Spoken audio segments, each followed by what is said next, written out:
So students, अभी तक हमने एसिड और बेसिस के रिएक्शन देखे मेटल और नॉन मेटल के साथ, लेकिन अब हम देखने जा रहे हैं कि मेटल और नॉन मेटल को खुद आपस में जब हम रिएक्ट करेंगे तो कौन से कंपाउंड बनते हैं या क्या रिएक्शन होगा। तो स्टूडेंट, जब मेटल और नॉन मेटल आपस में रिएक्ट करते हैं तो ये आयोनिक बॉन्ड फॉर्म करते हैं, ये आयोनिक बॉन्ड फॉर्म करते हैं। क्लियर है student? So many metals form ionic bond when they react with non metal. ज्यादातर मेटल जितने भी होते हैं वो सभी आयोनिक बॉन्ड फॉर्म करते हैं जब हम उसे नॉन मेटल के साथ रिएक्ट करते हैं। सबसे पहले हम जब आयोनिक बॉन्ड की बात करते हैं तो हमें आयंस के बारे में पता होना चाहिए कि आयंस होते क्या हैं। बेसिकली स्टूडेंट्स, आयन जो होते हैं वो फिजिकल एंटिटी होते हैं, दैट मीन्स फिजिकल पार्ट होते हैं किसी भी एलिमेंट के या कंपाउंड के, जो कि या तो पॉजिटिव हो सकते हैं या तो नेगेटिव हो सकते हैं। सबसे पहले हम डिस्कस कर रहे हैं पॉजिटिव चार्ज के बारे में या पॉजिटिव आयंस के बारे में कि पॉजिटिव आयंस होते क्या है। तो स्टूडेंट, पॉजिटिव आयन तब फॉर्म होता है जब कोई भी एलिमेंट अपना एक इलेक्ट्रॉन डोनेट कर देता है। दैट मीन्स यदि आपका एक इलेक्ट्रॉन किसी भी एलिमेंट का डोनेट हो रहा है तो पॉजिटिव आयन फॉर्म करेगा। जैसे सोडियम है, एक इलेक्ट्रॉन यहां डोनेट कर रहा है, दैट मीन्स किसी को दे देगा तो Na+ फॉर्म करता है। पोटेशियम एक इलेक्ट्रॉन देके K+ फॉर्म करेगा। यदि यही 2 इलेक्ट्रॉन देते हैं तो ये 2+ बन जाते या +2 बन जाते। क्लियर है? यदि हम इसी में मैग्नीशियम की बात कर रहे हैं तो मैग्नीशियम क्या कर रहा है, 2 इलेक्ट्रॉन दे रहा है, इसलिए कैसा बन जाएगा, Mg+2 बन जाएगा। क्यों?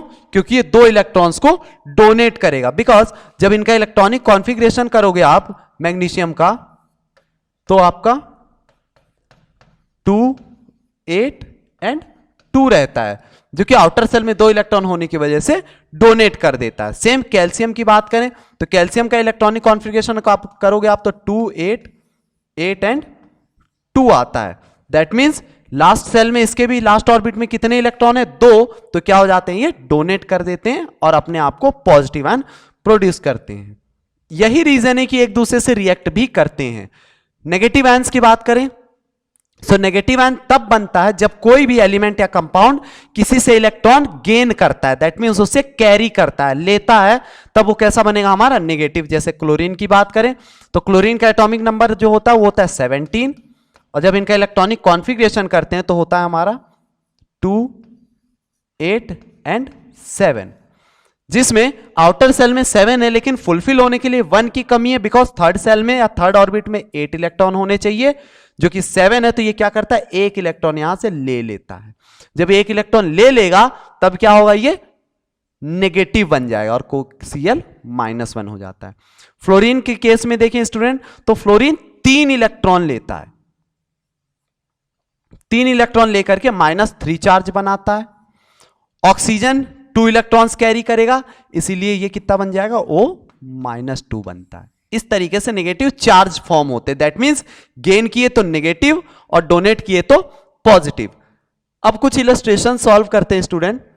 इलस्ट्रेशन में पहला, why is sodium kept immersed in kerosene oil. क्या रीजन है कि सोडियम को हम केरोसिन ऑयल में डिप करके रखते हैं। तो स्टूडेंट, केरोसिन में सोडियम को केरोसिन में डिप करके रखा जाता है बिकॉज सोडियम, पोटेशियम और लिथियम, ये 3 ऐसे एलिमेंट होते हैं स्टूडेंट जो हाईली रिएक्टिव होते हैं और ऑक्सीजन से इजीली रिएक्ट कर लेते हैं। यदि सोडियम को हम खुले में रखेंगे तो ऑक्सीजन से रिएक्ट करके हमारा सोडियम ऑक्साइड बना लेगा, जिसकी वजह से क्या होगा, ये एक हाईली एक्सोथर्मिक रिएक्शन होगा। इसी वजह से हम क्या करते हैं, इसे केरोसिन में डिप रखते हैं ताकि ऑक्सीजन से प्रोटेक्ट हो सके। Sodium is kept inside the kerosene oil because it is a high reactive metal and produce sodium oxide with a highly heat. That's why हम इसे क्या करते हैं, प्रोटेक्ट करने के लिए केरोसिन में डिप करते हैं। देन रिएक्शन लिखने बोल रहा है student, right equation for the reaction. तो इनके इक्वेशन बनाएंगे। सबसे पहले आयरन विथ स्टीम, तो आयरन का फॉर्मूला क्या होता है, आयरन का सिंबल हम Fe लेते हैं, प्लस स्टीम के साथ दैट मीन्स H2O के साथ रिएक्ट करना है। जब H2O के साथ आप रिएक्ट करोगे तो क्या बनेगा अपना, आयरन ऑक्साइड बन जाएगा, प्लस हाइड्रोजन यहां से रिलीज हो जाएगा। सेकेंड इक्वेशन बोल रहा है स्टूडेंट क्या बनाने को, कैल्शियम एंड पोटेशियम को वाटर के साथ रिएक्ट करना है। दैट मीन्स कैल्शियम को और पोटेशियम को रिएक्ट करना हमें वाटर के साथ। सो ये हमारा क्या बनेगा स्टूडेंट, कैल्शियम हाइड्रोक्साइड बन जाएगा प्लस हाइड्रोजन गैस रिलीज हो जाएगी। देन पोटेशियम को H2O से रिएक्ट करोगे आप तो KOH बन जाएगा प्लस हाइड्रोजन गैस यहां से भी रिलीज हो जाएगी।